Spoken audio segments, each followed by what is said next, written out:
আচ্ছা এইগুলো কি? এগুলো কোরাল। এগুলো কোরাল। একটা ন্যাচোস, একটু এই চিজের সসটা। ফ্ল্যাটের রেনোভেশনের কাজে হাত দেব, তো এটা একটা ইম্পর্টেন্ট জিনিস যেটা করতেই হবে। না আজকে এইদিকে না, এইদিকে। আমি ভুলবশত ওইদিকেই চলে যাচ্ছিলাম। Good morning SS family, welcome back to the channel. কালকে ছিল তোজোর ডক্টর ভিজিট। এই ভিজিটটা মেনলি হচ্ছে মাইলস্টোনগুলো সব রিচ করেছে কিনা সেগুলো দেখা, হাইট ওয়েট চেক করার। আমরাও একটা গাইডেন্স পেলাম যে এরপরে ওকে কী কী শেখাতে হবে। তো এগুলো তো অন্য কথা। কালকে যখন আমি ডক্টরের ফাইলটা বার করেছি তখন থেকে আমার ছেলে শুরু করেছে যে আমি ইনজেকশন দিতে যাব না। ও কিন্তু বলাও হয়নি যে আমরা ডক্টরের কাছে যাচ্ছি বা কিছু, এই ফাইলটা দেখেই ও প্রথমে বুঝতে পেরেছে। তারপরে বুঝিয়ে বাজিয়ে নিয়ে যাওয়া হলো। এবার ডক্টরের চেম্বারে ঢুকে কি বলছে জানো? বলছে মাম্মার সর্দি হয়েছে, মাম্মাকে ইনজেকশন দাও, আমাকে দিও না। ডক্টর জিজ্ঞাসা করছে ও কী বলছে, আর তো বক বক করে যাচ্ছে। তো আমরা আর কি যেহেতু বাংলায় বুঝতে পারিনি আমরা বলতে, তখন ডক্টরও হাসছে আর আমার মানে শুনে না বলছি তুই কী পাকা হয়েছিস। তো যাই হোক, এমনি মোটামুটি সব কিছু ঠিকই আছে। বাট বললো যে আমি একবেলা করে দুধ দিতাম, বলছে দুবেলা দুধ দেওয়ার জন্য আর মোষের দুধ দিতে। বাট আমার একটু কিরম লাগছে, আমরা তো ছোটো থেকে মোষের দুধটা কখনো খাইনি। তো দেখা যাক কী বলে, আরও কয়েকজন বন্ধু টন্ধু আছে তাদেরকেও জিজ্ঞাসা করবো মোষের দুধ খাওয়ায় কিনা, এই আর কি। তোজোকে ব্রেকফাস্টে আজকে গোলা রুটি বানিয়ে দিয়েছিলাম। আমরা গোলা রুটি মানেই কি বুঝি, ময়দা দিয়ে হবে। আমি তো অ্যাটলিস্ট ময়দা দিয়েই বানাতাম, ময়দা ডিম সবজি টবজি দিয়ে গোলা রুটি বানাতাম। কিন্তু তোজোকে ময়দাটা দিই না বলে আটা দিয়ে বানিয়ে দিয়েছি। কিচ্ছু বোঝা যাচ্ছে না খেয়ে। আমরা সত্যি কথা মানে ময়দাটা না বেশি পরিমাণে ইউজ করে ফেলি। এখন সবাই ময়দাটা থেকে সরে গিয়ে আটা ইউজ করছে, বাট কিছু কিছু হ্যাবিট এখনও আমাদের রয়ে গেছে। মানে ধরো আমি যদি সৌরভকে বলি লুচি আমি আটা দিয়ে বানিয়ে দিচ্ছি, সেটা তো মুখে খুব একটা রুজবে না। বাট সত্যি কিন্তু এইসব জিনিসগুলোতে ময়দাটাকে স্কিপ করা যেতেই পারে, আর ময়দা তো হেলথের জন্য খুব একটা ভালো নয়।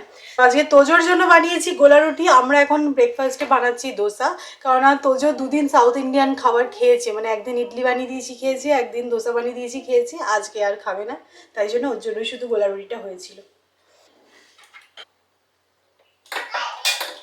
হচ্ছে আজকে আমাদের ব্রেকফাস্ট, বাড়িতে বানানো প্লেন ধোসা, আর এখানে আছে টমেটো আর বাদামের চাটনি।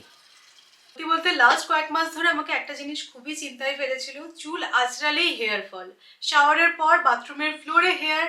আর সবচেয়ে যেটা চিন্তার বিষয় সেটা হচ্ছে চুলটাও আগের মতন আর ঘন লাগছিল না।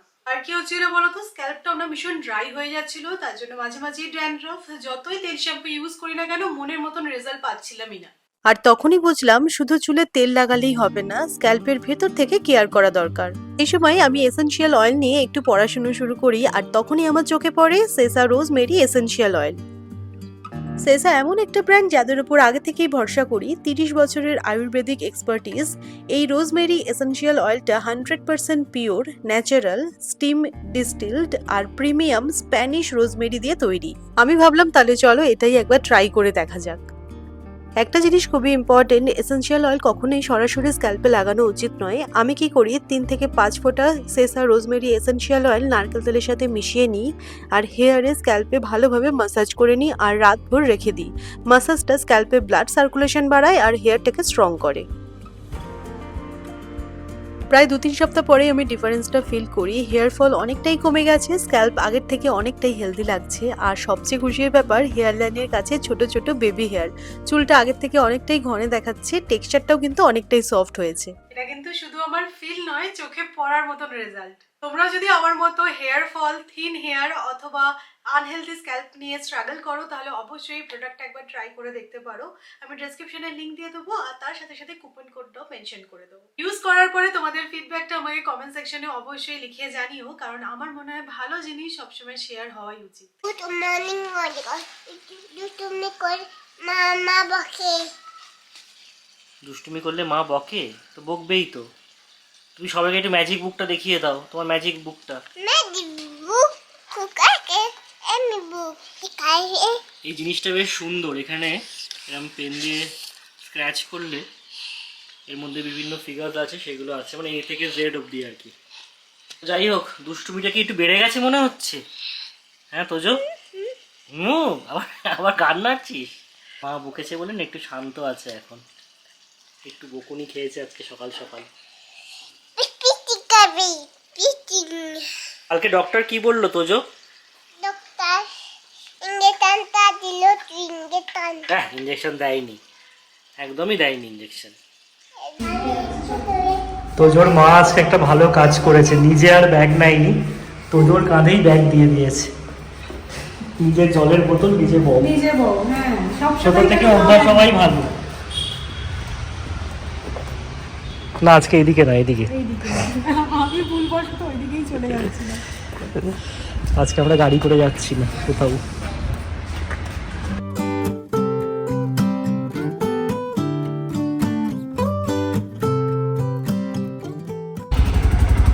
নাইন 739 তোজো অবাক হয়ে যাচ্ছে। চলো উঠে বসো।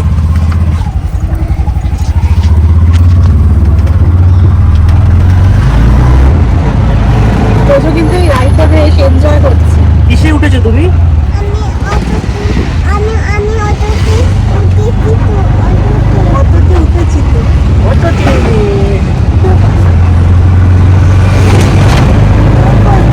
কত দোকান তো রাস্তায় কত দোকান তো রাস্তায় অনেক দোকান। রাস্তায় অনেক দোকান রাস্তায় কত দোকান রাস্তা রাখতে পার। অনেকদিন ধরেই প্ল্যান করছিলাম যে এই মার্কেটটা একদিন যাব, বাট এখানে যাওয়ার জন্য না গাড়ি নিয়ে যাওয়া যায় না, কারণ এখানে পার্কিংয়ের সেরকম কোনো ব্যবস্থা নেই। হ্যাঁ স্কুটার নিয়ে আসলে কোনো অসুবিধা নেই, বাট 4 হুইলার নিয়ে আসার কোনো স্কোপই নেই। আর তোজোকে নিয়ে আমরা 2 হুইলারে বসতে খুব একটা কমফোর্টেবল হই না, তো সেই কারণে আজকে অটো নিয়ে এসেছি। এই জায়গাটার নাম হচ্ছে প্রিম্প্রি মার্কেট। এখানে না মানে সব কিছু পাওয়া যায়, মানে বিশাল বড় এই মার্কেটটা। তো আমাদের বাড়ির কাছেই, খুব দূরেও যে সেরকম বলবো না। তবে আজকে আমি এসেছি মেনলি এখানকার এই ফুলের মার্কেটটায়। আমার না একটু ফুলটা বেশি লাগে, কারণ তোমরা জানোই ফ্রেশ ফ্লাওয়ার্স দিয়ে আমি বাড়িও ডেকোরেশন করি, তারপরে পুজোর জন্যও লাগে, কালকে বৃহস্পতিবার। তো সব সময় না এই গাঁদা ফুল দিয়ে মানে ভালো লাগে না ডেকোরেশন করতে। তো সেই কারণেই আমি যে উর্লিতে সাজাই বা ফ্লাওয়ার ভাসেও সবসময় আমি ফ্রেশ ফ্লাওয়ার্স রাখি।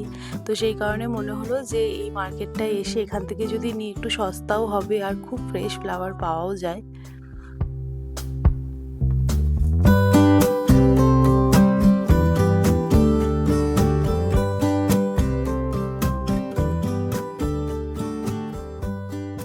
তবে আজকে এই ব্যাপারটা কিন্তু মোটেও ইকোনমিক্যাল হলো না। খাজনার থেকে বাজনা বেশি হয়ে গেছে। হ্যাঁ। 300 টাকার ফুল আনতে 200 টাকা অটো ভাড়া দিতে হবে। না আমার অ্যাকচুয়ালি অনেকদিন যাওয়ার ইচ্ছা ছিল, তাই গেলাম, গিয়ে দেখে আসলাম। তবে সৌরভ বলেছে যে না ও পরে বাইকে করে গিয়ে নিয়ে আসবে, স্কুটারে করে আনলে অনেকটাই সস্তা অনেকটাই হবে। সস্তা হবে। কিন্তু অনেক ফুল পেয়েছি বলো, হুম। 300 টাকায় অনেক ফুল পেয়েছি। চলে এসো।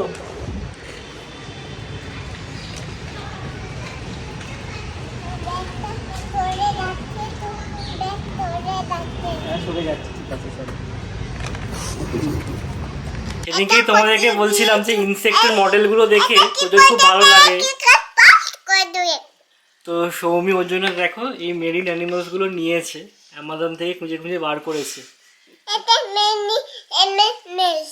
আচ্ছা এইটা কি এটা কিং ক্র্যাব, আর এটা লপ্তা। এটা কি এটা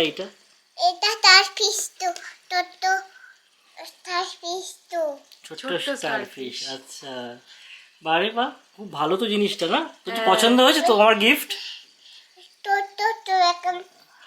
আচ্ছা তুমি কি থ্যাংক ইউ বলেছো? মামাকে ঠিক আছে, এটা আই লাভ ইউ বলে দাও।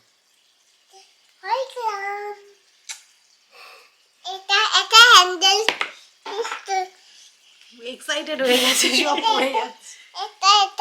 এটা অ্যাঞ্জেল ফিশ। আচ্ছা আচ্ছা এইগুলো কি? এগুলো কোরাল, বুঝছো? আমরা জানি না, ও জেনে গেছে।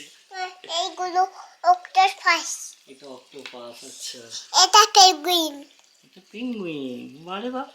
তো যা যা ফুল এনেছি তোমাদেরকে দেখাই। আজকে এত ফুল একসাথে পেয়ে না আমি খুব খুশি হয়ে গেছি। আজ সুন্দর করে ঠাকুরকে সাজিয়ে ফুল দেব। গাঁদা ফুলের সাইজগুলো দেখো, এটা কিন্তু একদম ফ্রেশ। তো আমি প্রত্যেকটা ফুলই 250 গ্রাম করে এনেছি, এখানে কেজিতেই বিক্রি হয়। তো এগুলো নিল 30 টাকা করে। 230 টাকা, এটা 40 টাকা, এটাও এটাও 40 40 টাকা। হ্যাঁ, এগুলো কালারগুলো আলাদা আর কি। আর গোলাপটা সৌমি খুব ভালো পেয়েছে, 250 গ্রাম নিল 80 টাকা, বাট 250 টাকা কিন্তু অনেকগুলো হয়েছে। হ্যাঁ, আরে বড় বড় সাইজের দেখো। আমাদের ভালোই ফুল মার্কেটিং হলো। ফুল মার্কেটিং হয়েছে, কিন্তু এই খাজনা থেকে বাজনাটা একটু বেশি হয়ে গেছে।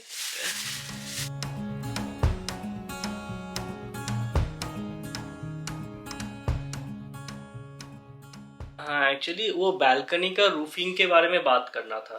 कौन से एरिया में करवाना है? वो साइड में। ओके, सिर्फ शेड करवाना है सर? हाँ, तो शेड अभी तो कटवाना है, और मुझे वो स्लाइडिंग जो है उसका भी कोटेशन लेना है। शेड का तो अभी मैं दे सकती हूँ कोटेशन। अच्छा, तो बालकनी रूम के लिए कैसा है, मुझे बालकनी का वीडियो भी लगेगा और बालकनी की अप्रोक्सीमेट साइज लगेगी। 8x9 का है। আমরা এই পায়রার সমস্যায় না পুরোপুরি ফেসে গেছি, জানো তো। আমাদের এই ব্যালকনিটা ডাবল হাইটেড সিলিং, তো open terrace concept, every alternate ফ্ল্যাটের এদিক ওদিক করে। তো সেই কারণে কি একদম পায়রাদের অবারিত দাঁড়, রাত্রেবেলা এখানে এসে বসে থাকে, পটি করে, দিনের বেলাও বসে। এই ব্যালকনিটা প্র্যাকটিক্যালি আমরা ইউজই করতে পারি না, মানে কোথায় তোজো ছোটো এখন ব্যালকনিতে এসে খেলবে, ওর খেলা টেলাগুলো সুন্দর করে সেট আপ করে দেবো এখানে, সেগুলো একদমই করতে পারি না। করলেই আর কি পায়রার নোংরায় একদম যাতা ব্যাপার। আর তোমরা জানো পায়রা থেকে অনেক রকমের রেসপিরেটরি প্রবলেমও হয়, পালক টালক পড়ে থাকে, তোজো কোনটা মুখে দিয়ে দেবে তুলে নিয়ে। তো সেই কারণেই ভাবছি আমরা যে এবার এই ব্যালকানিটাকে আর কি ওপর থেকে একটা রুফিং করে দেবো। সৌমি আমি দুজনে মিলে ডিসাইড করলাম যে অ্যাটলিস্ট তাহলে তোজোর একটা সুন্দর প্লেগ্রাউন্ড মতো এখানে তৈরি করতে পারবো, সমস্ত রকম খেলা টেলা দিয়ে। চাইলে একটা স্লাইড ভাবছিলাম কিনবো ওর জন্য, তো এখানে সে সমস্ত কিছু সেট আপ করতে পারবো আর কি। বাট যেহেতু এখানে পায়রা বসে থাকে এবং পায়রার সমস্যাটা আছেই, পটি করে, তো সেই কারণে এগুলো আমরা কিছুই করতে পারি না। বাট একবার ঠেকে দিলে কী হবে, ওদের আর বসার জায়গাটা থাকবে না। তো আশা করছি সেখান থেকে মানে সেই প্রবলেমটা সলভ হবে। আর যদি তাতেও না হয় তখন এই সামনেটাতে হয়তো স্লাইডিং করতে হতে পারে, সেটা পরে ভাবনা। বাট এখন যেটা ভাবছি আমরা অ্যাটলিস্ট এখান থেকে রুফ করে দেবো, এখানে বেশ ফল সিলিং করে লাইট টাইট লাগিয়ে দিলে কী হবে, এটা যেমন এনক্লোজড ব্যালকনি হয় সেরকমই হয়ে যাবে। তো সেই কারণে একজন সিভিল কন্ট্রাক্টরের সাথে কথা বললাম, তো কোটেশন একটা দিল আমাকে যে কীরকম কী আছে, কারণ আমাদের ব্যালকনির সাইজটা পাঠালাম আর একটা ভিডিও করে পাঠালাম। এখানে কলম আছে, কলম টু ওয়াল আর কি পুরোটাই হবে। তো দেখা যাক। আর একটা জিনিস হচ্ছে কি, বর্ষাতেও না যেহেতু এই জায়গাটা পুরো ওপেন, প্রচুর জলের ছাট আসে, এই জন্য ব্যালকানি ইউটিলাইজেশনটা ভীষণ কমে গেছে। একটা 2 BHK ফ্ল্যাট, আমাদের যদি ব্যালকানিটা ইউটিলাইজই না করা যায়, সেটা তো কোনো কথা হলো না। তো ভাবছি খুব রিসেন্টলি এবার আমাদের ফ্ল্যাটের রেনোভেশনের কাজে হাত দেবো। তো এটা একটা ইম্পর্টেন্ট জিনিস যেটা করতেই হবে। বাড়ি ফিরে আজকে আমার একটা কাজ ছিল, সেটা করলাম। দেন পুজোও ছিল, তোজোর খাবারটা বসিয়েছি, কিন্তু আমাদের রান্না আর কিছুই করতে পারিনি, সবটা আজকে সৌরভ করেছে। আজকে লাঞ্চের মেনুতে কি কি আছে তোমাদেরকে দেখাই। একদম ছিমছাম মেনু, এই যে ডিমের অমলেট করে কারি হয়েছে, আর এখানে উচ্ছে আলু সেদ্ধ করা হয়েছে, এটা মেখে নিলেই হয়ে যাবে। ভাতও রেডি, মুখের সামনে পেয়ে যাব একদম গরম গরম খাবার। এর চেয়ে আর কি বেশি চাই বলো। ভালোই হয়েছে, ডিমের ঝালটা দেখে তো মনে হচ্ছে।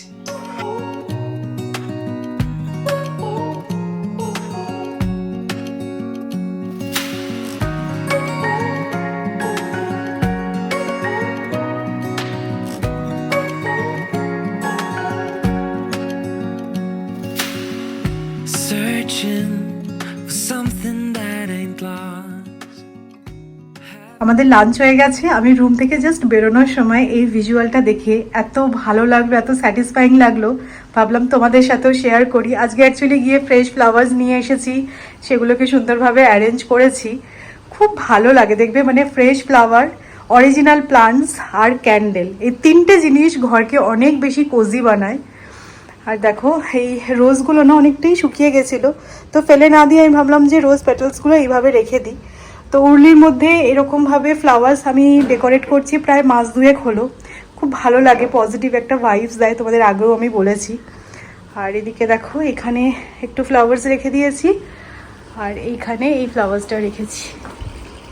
এই দুটো রোজ ভালো ছিল, তো এই দুটো রোজকে এখানে অ্যারেঞ্জ করেছি, দেখা যাক এগুলো কতদিন থাকে।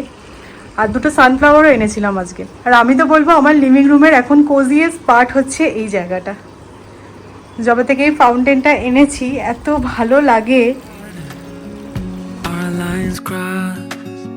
We're wasting time on stuff that doesn't really matter. হঠাৎ করেই আমাদের এখানে কিরকম একটা মেঘলা মেঘলা ওয়েদার হয়ে গেল, মানে গ্লুমি ওয়েদার যেরকমটা বলে, বৃষ্টি হবে বলে মনে হচ্ছে না, বাট এই ওয়েদারে না ভীষণ গরম হয়, তো সেরকমটাই হচ্ছে। যাই হোক, তোমাদের তো সৌরভ বলছিল যে আমরা ভাবছি আমাদের ব্যালকনিটা এনক্লোজ করে নেব, তো কোটেশনও নেওয়া হয়েছে। হায়দ্রাবাদ যাওয়ার আগে পসিবল নয়, মেবি হায়দ্রাবাদ থেকে ফিরে এসে এই কাজটাতে হাত দেব। অনেক দিন থেকে আমাদের প্ল্যানিং ছিল, বাট করব করে যা হয় ঠিক আছে, বাট এখন আর সম্ভব নয়। এত পরিমাণে পায়রায় পটি করছে না, বিরক্ত লাগছে, মানে কত পরিষ্কার করব। মানে আমি দেখতে পাচ্ছি তোমাদের সাথে কথা বলতে বলতে, দেখো আমাদের মনে হয় চাদরটা গেছে, ওইখানে পটি অলরেডি হয়ে গেছে। তো এটা না মানে তিতিবিরক্ত লাগছে এবার। তো ভাবছি যখন এনক্লোজ করবোই ভাবছি, তাহলে পুরোটাই যদি শাটার দিয়ে একটা পুরো রুম টাইপেরই করে নেওয়া যায়। তো এরকমটা পুনেতে হয়েই থাকে, যেহেতু ব্যালকানির সাইজ অনেকটাই, মানে একটা ছোটোখাটো মানে 2.5 BHK হয়ে যাবে বলতে পারো, কারণ অনেকটা বড় ব্যালকানি। তো সেই হিসেবে আমরা সেরকমই একটা প্ল্যান করছি, দেখা যাক কী হয়। আরও কিছু এস্টিমেট নেওয়া হবে, একজনের সাথে কথা বলে তো আর ফাইনালাইজ হবে না, তো সেটা করে দেখা যাক। মনে হচ্ছে কান ঘেঁষে বেরিয়ে গেছে। এই যে আমার চাদর শুকাচ্ছে এখানে, আর এই যে দেখো এত কিছু যখন হচ্ছেই, আমি সৌরভকে বলেছি তাহলে একেবারে একটুখানি ফ্লোরটাও চেঞ্জ করব, আর এই ব্যাকগ্রাউন্ডের এই ওয়ালটাকেও একটু চেঞ্জ করে একটুখানি উডেন ফিনিশে কিছু রাখবো, আর একটু স্টোরেজও বাড়াবো। মানে বলছি না, মানে কিছু হলে দেখবে মানে সেটা লিস্ট বাড়তে বাড়তে এমন জায়গায় বাড়া হয়ে যায়, তখন আমরা থাকার দরকারই নেই। আমাদের সাথেও সেরকম হবে কিনা জানি না, বাট না, এবার আমরা সত্যিই চাইছি যে এটাকে এনক্লোজ করে নিতে। এত পায়রার পটি বিরক্ত লাগছে, তো এই আর কি। তবে হ্যাঁ, আলোর খুব একটা প্রবলেম হবে না, কারণ না এটা তো পুরোটাই তোমার ট্রান্সপারেন্ট ওই গ্লাসগুলো থাকবে, আলোর প্রবলেম হবে বলে তো মনে হচ্ছে না। আর ওপরে তো ফল সিলিং হবে, যখন আলো টালো থাকবেই, মানে ইভিনিংয়ের টাইমটাও এখানটা সুন্দর ইউটিলাইজ করা যাবে। এতক্ষণ একটা ব্র্যান্ডের ভিডিও শ্যুট হয়ে গেছিলো, বাট সেটা এডিট করা হচ্ছিল না, সেটা এডিট করলাম। দেন এসএস আনকাটের একটা শর্টস ভিডিও এডিট করে পাবলিশ করলাম। সো এখন চলে এসেছি একটা চায়ের সাথে স্পেশাল টা বানাতে। অনেক দিন পর আমি ইভিনিং স্ন্যাক্সে কিছু বানাচ্ছি, আর যেটা বানাচ্ছি তোমাদের দেখেই খেতে ইচ্ছা করবে, আর ভীষণ সিম্পল। তো এই যে নাচোস পাওয়া যায়, নাচোস আনিয়েছি, আর এর সাথে একটা ডিপ বানাবো, সেটা বাড়িতেই বানাচ্ছি। কিভাবে বানাচ্ছি চলো দেখাই তোমাদেরকে, আর অবশ্যই এটা বাড়িতে ট্রাই করো। আমি কিন্তু এটা সেকেন্ড টাইম বানাচ্ছি। আমরা তো সবাই পাস্তা বানানোর জন্য হোয়াইট সস বানাতে পারি, তো সেরকমই একটা হোয়াইট সস প্রিপেয়ার করছি। আর তার জন্য দেখো আমি ভেজিটেবলসে নিয়েছি পেঁয়াজ, ক্যাপসিকাম আর একটু সুইট কর্ন নিয়েছি। তো অল্প একটু প্যানে বাটার অ্যাড করব, আর তার মধ্যে এই পেঁয়াজ, ক্যাপসিকাম আর এই সুইট কর্নটা অ্যাড করে দেবো। তো জিনিসটা ভীষণই সিম্পল, বাট জাস্ট তোমাদের সাথে আমি আইডিয়াটা শেয়ার করছি। তো হালকা একটু নাড়াচাড়া করবে, যখন দেখবে কালারটা একটু চেঞ্জ হয়ে গেছে, সেই সময় এর মধ্যে চিলি ফ্লেক্স, অরিগ্যানো, স্বাদ মতো নুন অ্যাড করে দেবে। তো এই সব কিছু দিয়ে একটু নাড়াচাড়া করে এর মধ্যে দিয়ে দেবো 1 টেবিলস্পুন মতো ময়দাটা অ্যাড করার পরে কিন্তু ভালো করে নাড়াচাড়া করে তারপরে এর মধ্যে দুধ অ্যাড করবে, তা নাহলে একটা বাজে স্মেল আসবে। এবার ময়দার মধ্যে যেহেতু দুধটা অ্যাড করছো, তাই একটু নাড়লেই দেখবে একটা থিক গ্রেভি হয়ে যাচ্ছে। আমি এর মধ্যে অল্প একটু মেয়োনিজ অ্যাড করেছি, তোমরা চাইলে টমেটো কেচাপও অ্যাড করে দিতে পারো। এবার ওপর থেকে একটা আমি স্লাইস চিজ অ্যাড করেছি, আর কিছুটা মোজারেলা চিজ অ্যাড করেছি, ব্যাস ডিপ কিন্তু রেডি। এবার নাচোসটাকে একটা প্লেটের মধ্যে নিয়ে এই ডিপটাকে ওপরে জাস্ট স্প্রেড করে দেবে। খেতে কিন্তু খুব ভালো হয়, মেনলি আমি বলবো বাচ্চাদের তো খুব ভালো লাগবেই, আর আমাদেরও মন্দ লাগেনি।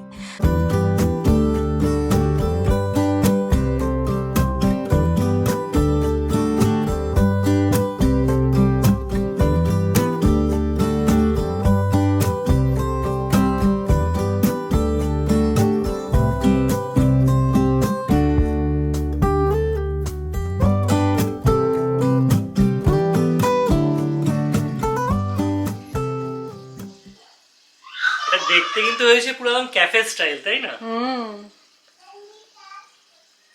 খেয়ে দেখি এবার। ও ভরপুর চিজ, একটা ন্যাচোস, একটু এই চিজের সসটা,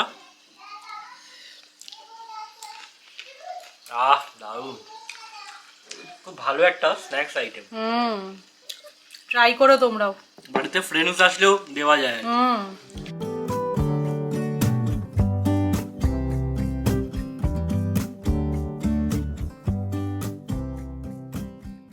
এবার আমি বাটি ভর্তি নাচোস নিয়ে গেছিলাম, আর এভাবেই খালি বাটি নিয়ে ফিরছি। খুব ভালো হয়েছিল খেতে, অবশ্যই তোমরা ট্রাই করো। আর এদিকে দেখো আমাদের চাও বসে গেছে, তো আমি ভাবলাম যে আগে এটা খেয়ে নিয়ে তারপরে এই চাটা খাবো না কেন, কারণ এটা না সাথে সাথে তোমায় খেতে থাকতে হবে, তা না হলে সগি হয়ে যাবে। বাট ডেফিনেটলি ট্রাই করো। আমি তাই নিউজটা দেখছিলাম আর ভাবছিলাম আমরা খুব জোর ভীমাশঙ্কর জ্যোতির্লিঙ্গটা ঘুরে এসেছি। 1 জানুয়ারি থেকে ওখানে কোনো একটা রিনোভেশনের কাজ শুরু হয়েছে, সে কারণে বন্ধ।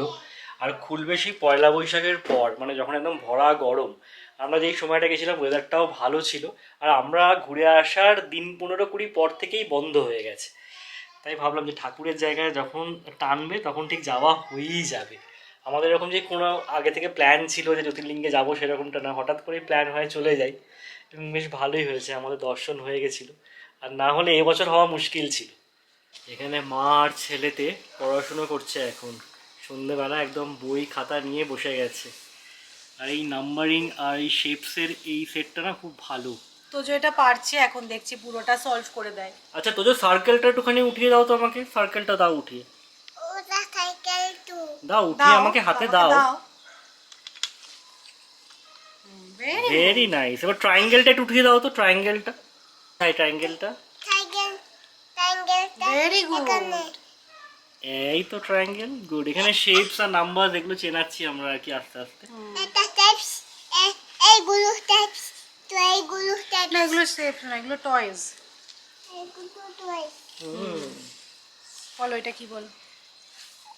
এটা কার তো, এটা এটা ডাক, হুম এটা এটা কার, এটা টয় বক্স, টয় বক্স। এটা ডল হাউস। এটা দোল হাউসটা আমার বাড়িতে আছে তো, তোমার বাড়িতে আছে? কোথায় আছে আমি জানি না তো। ওখানে আছে তো। ও, এই আচ্ছা। দোলে। আচ্ছা, ঠিক আছে। আচ্ছা এটা কি বলো। এটা ডাইনোসর। ঠিক। এই কোশ্চেনটা তোমাদের থেকে অনেক সময় আমি পেয়েছি, তাই ভাবলাম এটা ক্লিয়ার করি। কোথায় গেল তো? কি বাবা? পাপায়া কোথায় গেল তো? পাপায়া খোঁজো খোঁজো, কোথায় গেল? আছে, এখানেই আছে, আমি দেখতে পাচ্ছি পাপায়াটা। পাপায়াটা এখানে তো, পাপায়াটা এখানে। ঠিক। আচ্ছা আমি কথা বলে নি। তোমরা অনেক সময় এটা জিজ্ঞাসা করো যে তোজোকে আমরা স্ক্রিন টাইম দিই কিনা। এটা গ্লেভস তো, গ্লেভস। দেখো যদি আমি বলি যে আমি দিই না, সেটা কিন্তু মামা তো গ্লেভসটা খাই। মামাম কথা বলে নিক একটু সবার সাথে, তারপর আবার তোজোর সাথে কথা বলবে, ঠিক আছে? তো দেখো স্ক্রিন টাইম অবশ্যই তোজোকে দিতে হয়। মামা এটা ব্যানানা। তোমাকে কথা বলতে দেবে না, এই টপিক নিয়ে আমরা পরে আলোচনা করছি। অ্যাপেল তো, অ্যাপেল। এটা অরেঞ্জ। আচ্ছা, এটা এটা এটা কি বলতো তো? বলতো তো, এটা কি? কি তুমি বলো? জানো বলো। রাস্পবেরি। রাপসবেরি মোটেই নয়, ঠিক করে বলো। এত শক্ত একটা নাম বললি, রাপসবেরি। এটা কি বলো, তুমি জানো, বলো এটা কি? এটা কি বলতো তো? ওয়াটার ওয়াটার পান। কি? ওয়াটার পান। ওয়াটারমেলন। ওয়াটারমেলন। এই গরম পড়ছে, ওর ওয়াটারমেলন খাবি কি? না তো ওয়াটারমেলন খাবো না তো, ওয়াটারমেলনটা বিয়ার খায়। ওয়াটারমেলনটা বিয়ার বিয়ার খায়, খায়। ঠিক বলেছে। বিয়ারের ফেভারিট ওয়াটারমেলন। যাই হোক, যেটা তোমাদেরকে আমি বলছিলাম যে তোমরা অনেক সময় জিজ্ঞাসা করো তোজোকে আমরা স্ক্রিন টাইম দিই কিনা। দেখো আমি স্ক্রিন টাইম দিই না, এটা যদি বলি এটা মিথ্যে কথা বলা হবে। অবশ্যই স্ক্রিন টাইম দিই। আর আমার কোথাও গিয়ে মনে হয় যে যদি তুমি ঠিকঠাক জিনিস দেখাও তাহলে কোথাও গিয়ে কিন্তু ওটা হেল্পফুলও হয়। আমি তোমাদেরকে বলছি আমরা 1 to 10 কিন্তু তোজোকে শেখাইনি, ও কিন্তু টিভি দেখে দেখেই 1 to 10 পুরো স্পষ্ট বলতে পারে। তো এই নাম্বারসগুলোও শিখেছে ওখান থেকে, আরও দেখি টুকটাক টুকটাক অনেক জিনিস ওখান থেকে ক্যাচ করছে। বাট কখনোই সব জিনিসটা অত্যাধিক ভালো নয়। মেনলি আমি তখনই ওকে দেখাই যখন ও খেতে বসে, হয়তো 4-5 গাল খেলো, তারপরে না ওই এদিক ওদিক করছে, তখন একটু টিভিটা দিয়ে দিলে না সুন্দর খেয়েও নেয়। আর আমার পক্ষে দেখো প্রায় 2 ঘন্টা ধরে ঘুরে ঘুরে খাওয়ানোও সম্ভব নয়, যত তাড়াতাড়ি খেয়ে নেয় ততই ভালো। একটু হয়তো প্রথমে গল্প করে করে খাওয়ানোর চেষ্টা করি, তারপরে যদি না হয় তখন ওই হাফ অ্যান আওয়ারের জন্য কিন্তু টিভি দেখে। আর এমনিতেও খুব যে বায়না করে টিভি দেখার জন্য বা স্ক্রিনে অ্যাডিক্টেড সেরকম একদমই না, কারণ মানে দেখেই না। কিন্তু একদম কোনো স্ক্রিন টাইম দিই না এটাও কিন্তু আমি বলবো না, কারণ আমি অল্প বিস্তর কিন্তু ওকে টিভি দেখাই। তো এটাই আর কি। আর চেষ্টা করি নিজেরা সময় দিতে, এই বইগুলো নিয়ে বসতে, এগুলোতে খুব ইন্টারেস্ট পায়। এখন একটু কালার করানোটাও মানে স্টার্ট করেছি, অল্প অল্প করে কালার পেন্সিল দিয়ে বসাচ্ছি। খুব একটা কালারে ইন্টারেস্ট পাচ্ছে না, আস্তে আস্তে করতে করতে এগুলো হবে আর কি। তবে আমি তোমাদেরকে এটাই বলবো, মানে আমি যতটা ফিল করেছি বা রিয়েলাইজ করেছি, কোনো জিনিসটাই অত্যাধিক ভালো নয়। টিভি দেখাটাও যেরকম ভালো নয় অত্যাধিক, সেরকম কিছুই দেখতেই দিই না, স্ক্রিন টাইম নেই, সেটাও আমার মনে হয় না খুব একটা যুক্তিযুক্ত বলে। তাই সবটাই মেপে জুপে করতে হবে। আমরা বাবা মা, আমরা সবটাই ওদের ভালো চাইবো এবং ওদের সব থেকে ভালোটা আমরাই বুঝবো। সো ডিনারে আজকে আলু ফুলকপির তরকারি বানাবো, আর সেই কারণে দেখো ফুলকপি আর আলুটা আমি এয়ার ফ্রাই করে নিলাম। একদম কম তেলে ভাজা হয়ে গেছে। জেনারেলি ফুলকপি ভাজতে তো অনেকটা তেল লাগে, তো এবার জাস্ট গ্রেভিটা বানিয়ে এগুলো ছেড়ে দেবো, তাহলেই হয়ে যাবে। তোজোকে ডিনারে আজকে বানিয়ে দিয়েছি ডাল। এই যে সবজি দিয়ে দেখো ডাল বানিয়ে দিই, রুটি দিয়ে খেতে খুব ভালোবাসে তোজো। তো এই ছিল আজকের ব্লগ। কেমন লাগলো অবশ্যই কমেন্টে জানিও। যদি ভালো লাগে তাহলে অবশ্যই করে লাইক করো, শেয়ার করো, আর প্লিজ চ্যানেলটা সাবস্ক্রাইব করো। ইন্টারেস্টিং ব্লগে আবার দেখা হচ্ছে, ততক্ষণের জন্য টাটা।